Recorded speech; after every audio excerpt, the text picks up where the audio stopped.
போக்கு சொல்லாம வழங்கிடு வழங்கிடு கருப்பு துணி கண்ணில் கட்டு கருப்பு துணி கண்ணில் கட்டு நீதி கேட்டு போராட்டம் நியாயம் கேட்டு போராட்டம் சம்பள நாள் போராட்டம் கண்ணில்லையா கண்ணில்லையா கண்ணில்லையா கண்ணில்லையா தமிழக அரசே கண்டில்லையா மாவட்ட நிர்வாகமே கண்டில்லையா அவமானம் அவமானம்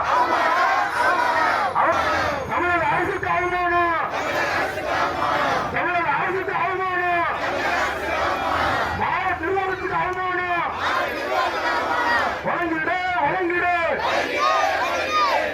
நாட்டின் சான்றிதழ்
ஸ்கூல்ல வந்து 11th +1 படிச்சிட்டு இருக்கேன் சார். இப்போ வந்து 12வது நாள் போராட்டம் நடந்துகிட்டு இருக்கு. மதுரை ஆர்டிஓ அம்மா வந்து இது வரைக்கும் எந்த நடவடிக்கை எடுக்கல. இப்போ எங்க வாழ்க்கையை அழிச்சு எங்க கல்விக்கு வந்து இருட்டாக்கிட்டாங்க. எல்லாருக்குமே காட்டாய்க்கன் ஜாதி சான்றிதழ் வேண்டும் வேண்டும் வேண்டும், கண்டிப்பாக சான்றிதழ் கொடுக்கணும் சார். அப்பதான் சார் எங்களோட எல்லாருமே படிக்க முடியும் சார்.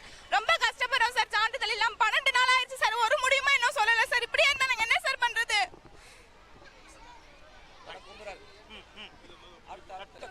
சார் கண்டிப்பா எங்களுக்கு வந்து ஜாதி சான்றிதழ் வேணும். அது இருந்தா தான் நாங்க மேல் படிப்புக்கும் எல்லாத்துக்கும் சான்றிதழ் வேணும் சார். நான் வந்து ஆன்லைன்ல அப்ளை பண்ணி எனக்கு ரிஜெக்ட் ஆயிருக்கு சார். இதனால யாருமே படிக்கவும் முடியல, கான்ஃபிடென்ட்டா படிக்கவும் முடியல சார். அதனால ஜாதி சான்றிதழ் இங்க போட்டு கொடுக்கணும், கண்டிப்பா வேணும் சார். ஸ்காலர்ஷிப்புக்கும் சான்றிதழ் தேவைப்படுது சார். மேற்படிப்புக்கு எல்லாத்துக்குமே எங்களுக்கு சான்றிதழ் தேவைப்படுது சார். நாங்க ஒன்றும் புதுசா ஒன்றும் கேட்கலையே சார். எங்களோட சான்றிதழ் தான் நாங்க கேட்கிறோம். நாங்க ஒன்றும் புதுசாவா கேட்கிறோம். ஒரு வருஷமா என்ன சார் ஆச்சு உங்களுக்கு? எங்களுக்கு சான்றிதழ் வேணும் சார். 40 வருஷமா கொடுத்துக்கிட்டு இருக்க தமிழக அரசு திடீர்னு ஒரு வருஷமா என்ன சார் ஆச்சு? நாங்க கிரகத்துல இருந்து கூச்சிங்க வந்துட்டோமா சார்? நாங்க இங்க தானே சார் இருக்கிறோம். எங்களுக்கு எதுக்கு சார் கொடுக்க மாட்டாங்க? என்னோட பேர் புரட்சி கணேசா. நான் கவர்மெண்ட் ஹையர் செகண்டரி ஸ்கூல்ல 12th ஸ்டாண்டர்ட் படிச்சுட்டு இருக்கேன். இப்போ கடந்த 12 நாளா நாங்கள் பள்ளிக்கும் போல, புக்கும் படிக்கவும் இல்லை. போராட்டத்தில் தான் முழுக்க ஈடுபட்டிருக்கோம். இங்கே நாங்கள் பெரியவர்கள் யாரும் கம்பல் பண்ணி போராட்டம் பண்ணுங்கன்னு சொல்லலை. எங்களுக்காக இப்போ வந்து எங்களுக்கே தர மாட்டேங்கிறாங்களே, எங்களோட ஜென்ரேஷனுக்கு எப்படி தருவாங்க? எங்களோட உரிமையை தானே கேட்குறோம். எங்கள் அப்பாவுக்கு தந்தது, எங்கள் அம்மாவுக்கு தந்தது, எங்கள் தாத்தாவுக்கு தந்தது தானே எனக்கு கேட்குறேன். எனக்கு ஒன்று புதுசாக போட்டு தாங்கன்னு சொல்லி கேட்கல.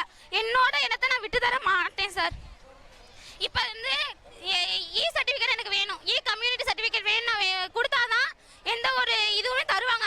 கவர்மெண்ட்ல இருந்து சலுகை எந்த ஒரு கவர்மெண்ட்டும் சர்டிஃபிகேட் வேணும் மஸ்ட். இப்போ முன்னாடி வந்து நாங்கள் முன்னாடி வாங்கின சர்டிஃபிகேட்லேயே தந்துக்கிருந்தாங்க. நாங்கள் 10வது படிக்கிறது வரைக்கும். இப்போ 11 வந்தது கம்யூனிட்டி வேணும். கம்யூனிட்டி இருந்தால் தான் உங்களுக்கு நாங்கள் ஸ்காலர்ஷிப் தருவோன்றது போது பொருளாதாரத்தில் நாங்கள் ரொம்ப பின்தங்கி இருக்கோம். நாங்கள் எப்படி ஸ்கூலுக்கு போய் நோட்டு வாங்க சொல்கிறாங்க, ரெக்கார்ட் நோட்டு வாங்க சொல்கிறாங்க. எங்களால் எப்படி ஈடுகட்ட முடியும்? கவர்மெண்ட் அந்த ஸ்காலர்ஷிப்ல தான் நாங்கள் படிச்சுக்கிருக்கோம். இப்போ வந்து ரொம்பவே கஷ்டப்படுற ஃபேமிலி சார். நாங்கள் யாருமே வாழ்க்கையில நாங்கள் பிறந்தமே பணக்காரங்க இல்லை, எதுவுமே இல்லை. கஷ்டப்பட்டு தான் கொஞ்சம் கொஞ்சமாக முன்னேறி வந்துருக்கோம்.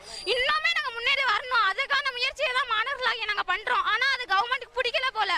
இதை எங்கள் அப்பா சொன்னார், இதே அரசு நம்ம டிஎம்கே நம்ம முதல்வர் மு க ஸ்டாலின் இருந்தப்போ தான் எங்களுக்கு கம்யூனிட்டி சர்டிஃபிகேட் போட்டு தந்தாங்களாம்.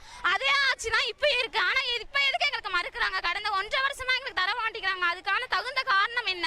இப்போ நாங்கள் வந்து ஸ்கூலுக்கு போகல. ஸ்கூலுக்கு இப்போ பெரியவங்கலாம் சொன்னாங்க, இல்லை போங்க நாங்கள் பார்த்துக்குறோம். நாங்கள் தான் சொன்னோம், இல்லை முடியாது, நாங்கள் எங்களுக்கே தரலன்னா நாங்கள் எதுக்கு படிக்கணும்? படிக்கிறதுக்கு என்ன யூஸ் இருக்குது சார்? எங்களுக்கு வந்து கம்யூனிட்டி சர்டிஃபிகேட் இருந்தால் தானே நாங்கள் படிக்க முடியும். அதுவே இல்லைன்ற போது எங்களால் எப்படி படிக்க முடியும்? அதனால தான் நாங்கள் ஸ்கூலுக்கே போகல. வேணாம், எங்களுக்கு கிடைக்கிற வரைக்கும் நாங்கள் ஸ்கூல் போக மாட்டோம், நாங்கள் படிக்க மாட்டோம். எக்ஸாம் டேட்டை அறிவிச்சிட்டாங்க. நான் +2 படிக்கிறேன். பொது தேர்தல் டேட்டும் அறிவிச்சிட்டாங்க. இன்னும் 2 மாசமும் 2.5 மாசம் தான் இருக்கு. ஹாஃப் ஹாஃபலியும் இந்த இந்த இந்த சுச்சுவேஷன்ல ஹாஃபலியும் வருது. ஹாஃபலியும் டேட்டும் அனௌன்ஸ் பண்ணிட்டாங்க. இப்போ நாங்கள் படிக்கவும் இல்லை, என்ன சொல்ற போறாங்கன்னு தெரியல. ஆடியமா எங்களுக்கு ஒரு தகுந்த பதில் சொல்லணும். காட்நாயக்கன் சமுதாய பொருளாளர் சத்தியமூர்த்தி நகர் தான். இப்போ இந்த 12வது நாளாக தொடர்ந்து போராட்டம் நடத்தி கொண்டு இருக்கிறோம். ஒவ்வொரு நாளும் ஒவ்வொரு போராட்டம் நடத்திட்டு இருக்கோம். இப்போ இது நடத்துறதே பள்ளி மாணவிக்காக தான். ஏன்னா காட்நாயக்கன் ஜாதி சென்ட்ரல் இப்போ உள்ள மதுரை வருவாய் கோட்டாட்சியர் தர மறுக்கிறாங்க. கடந்த வருடம் உள்ள வருவாய் கோட்டாட்சியர் முதலும் கொடுத்துருந்தாங்க. இப்போ உள்ள வருவாய் கோட்டாட்சியர் தர மறுக்கிறாங்க. இதுக்கு ஆட்சித்தலைவரும் உறுதியாக இருக்கிறாங்க. நாங்கள் ஏற்கனவே பல முறை கோரிக்கை மனுலாம் கொடுத்துட்டோம்.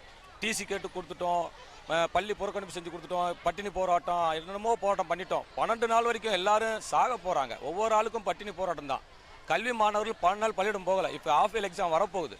அந்த எக்ஸாமே எழுதுறது கேள்விக்குறியாக இருக்குது. வருங்காலத்தில் அவங்க கல்வியை கெட்டு போக போகுது. இன்றைக்கி அந்த கல்வியை கெட்டுக்காக தான் 12 நாள் போராட்டத்துக்கு எங்கள் கண்ணை கட்டி எங்கள் கல்வி எங்கள் மாணவருடைய கல்வியை இருட்டே ஆக்கிட்டாங்க. அவ்வளோதான். அவங்க வாழ்க்கையில் எந்திரிக்கும்னாலும் செய்கிறாங்க. நாங்கள் ஒரு தாழ்த்தப்பட்ட பழங்குடியின மக்கள். எங்களுடைய கல்வி ஆதாரமே புதைச்சி கொண்டு போகிறாங்க. இப்போ அது மட்டும் கிடையாது, பள்ளி மாணவருடைய எதிர்காலமே எங்களால் பெரிய கேள்விக்குறியாக இருக்குது. இதனால் நான் தெரிவிக்கிறேன் என்னென்னா, எங்களோட 12 நாள் போராட்டம் எங்களால் 3 நாள் தான் நடத்த முடியும், 4 நாள் தான் நடத்த முடியும். ஏன்னா நாங்கள் அவ்வளோ தாழ்ந்த மக்கள், எஸ்டி. எங்களால் அவ்வளோதான் எங்கள் நடத்த முடியும். 12 நாள் நாங்கள் நடத்துகிறோம்னா எங்கள் வழியை புரிஞ்சுக்கங்க. எங்களுடைய வழியை முதல்ல புரிஞ்சுக்கங்க. நாங்கள் ஏன் நடத்துகிறோம்னா எங்களுடைய கோரிக்கை எதை கேட்குறோம், எங்களுக்கு பல லட்சங்கள் கொடுங்க, வீடுகள் கொடுங்க, வாசல் கொடுங்க. எங்களுக்கு ஏதாச்சும் வேறு வண்டி, பைக்கு, காரு எல்லாம் கேட்குறோமா? இல்லை. எங்களோட பள்ளிக்கு எங்கள் பள்ளி குழந்தைகளுக்கு ஒரு ஜாதி சான்றிதழ் இது கொடுத்தா போதும். ஆனால் போன ஆடியோ கொடுத்தது இந்த ஆடியோ ஏன் மறுக்கிறாங்க? 15 ஆடியோ, நிறைய ஆய்வுகள். சுமதி மேடம், தலைவர் கலைஞர் அவர்கள் முதலமைச்சராக இருக்கிறப்ப தான் நலத்துறை அமைச்சர் தமிழர் ரவிக்குமார் வந்து ஒரு ஆய்வறிக்கை பண்ணி எங்களுக்கு போட்டு கொடுத்தாங்க. ஆனால் இப்போள்ள தலைவர் ஐயாவும் மு க ஸ்டாலின் தான் அவருடைய ஆட்சி களங்கம் ஏற்படுத்துறாங்க. அவங்களோட ஆட்சிக்கு களங்கத்தை ஏற்படுத்துறாங்க இந்த மாவட்ட ஆட்சித்தலைவரும் வருவாய் கோட்டாட்சியரும். இது நாங்கள் நம்பிக்கையாக சொல்லுவோம். அவங்க ஆட்சி களங்கம் ஏற்படுத்துறதுக்கு தகவல் தெரிவித்து சொல்லிக்கிறோம். தமிழக ஒரு கேள்வியை கொடுக்குறோம், ஒரு பதில சொல்கிறோம்.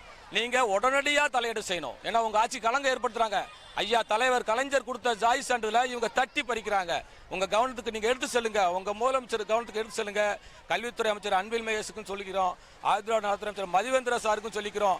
உங்கள் ஆட்சிக்கு களங்கம் ஏற்படுத்தின மாவட்ட ஆட்சித்தலைவரையும் மதுரை வருவாய் கோட்டாட்சியர் சாலினி அவர்களையும் இன்னும் 12 நாள் நாங்கள் தாக்கு பிடிக்கிறது பெரிய விஷயம். எங்களை வந்து அவங்க கொல்ல போகிறாங்க. இப்போ என்னென்ன அவ்வளோதான், இன்னும் கொல்றதுக்கு யூஸ் பண்ணிட்டாங்க. எங்களை எல்லாம் இந்த அத்திப்பட்டி கிராமம் சொல்லுவாங்க பார்த்தீங்களா, அது மாதிரி எங்கள் கிராமத்தையே அழிக்க போகிறாங்க. அவ்வளோதான். அழிச்சிட்டு அப்படியே வைகாத்தில் பொதிச்சுட்டு போகிறாங்க.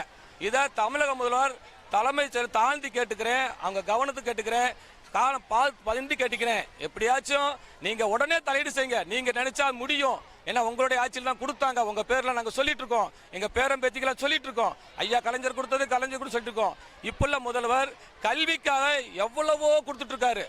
அத்தனை திட்டங்களையும் இந்த அம்மா முடக்குறாங்க, அத்தனை திட்டங்களையும் முடக்குறாங்க.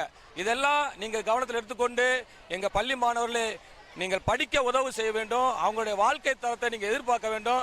இந்த மாதிரி நடந்துட்டு இருக்கு. இது இப்போ முடியலன்னா தமிழக முதல்வர் தெரிவிச்சுக்கிறேன், கண்டிப்பாக நாளை மதுரை கலெக்டர் ஆபீஸில் முற்றுகை போராட்டம். எங்களுடைய ஆதார் கார்டு, எங்களுடைய ரேஷன் கார்டு, எங்களுடைய ஸ்மார்ட் கார்டு எல்லாமே எங்கள்கிட்ட என்னென்ன கார்டுகள் இருக்கோ தமிழக அரசு கொடுத்த கார்டுகள் எல்லாத்தையும் அங்கே போய் கொடுத்துட்டு நாங்கள் எங்களுடைய ஊரை விட்டு போகிறோம் அப்படின்னு சொல்ல போகிறோம். இதை கவனத்தில் கொண்டு எங்களுக்கு தயவு செய்து கும்பிட்டு கேட்டுக்கிறேன், பாதம் தொட்டு கும்பிட்டு கேட்டுக்கிறேன். ஐயா எல்லாருக்கும் கேட்டுக்கிறேன், தமிழகத்தில் உள்ள எல்லா மக்களுக்கும் இதை வந்து நீங்கள் தெரிவிங்க. உங்களால் எங்களுக்கு முடியணும். தமிழக முதல்வர் இதை உடனடியாக தலையீடு செய்யணும். எந்த காலத்தாலும் பார்க்கக்கூடாது. 12 நாள் ஆயிடுச்சு, இன்னும் ஒரு நாள் கூட எங்களால் முடியல. நாளைக்கு நாங்கள் மதுரை கலெக்டர் ஆஃபீஸில் முற்றுகை போராட்டம். எங்களுடைய கார்டுகள், ஆதார் கார்டு, ஸ்மார்ட் கார்டு, எல்லா ரேஷன் கார்டெல்லாம் கொடுத்துட்டு நாங்கள் ஊரை விட்டு வெளியேற போகிறோம். இது தலைமையுடன் கேட்டுக்கிறேன், தமிழக முதல்வர் எப்படியாச்சும் எங்களுக்கு ஒரு நல்ல தீர்வை கொடுக்கணும். காலதாமதப்படுத்த வேண்டாம். இன்னைக்கு 12 நாள் இது தாக்கு பிடிக்கிறதே எங்களால் முடியல. ஒரு ஆள் மயக்க போட்டு விட்டாங்க, சாக போகிறாங்க. இது உண்மை. இது தெரிவிச்சுக்கிறேன், உங்கள் பாதம் தொட்டு கேட்டுக்கிறேன். நன்றி. எங்களுக்கு எப்படியாச்சும் உதவி செய்யுங்க. என் பேர் கண்ணலர். சொல்லாம வழங்கிடு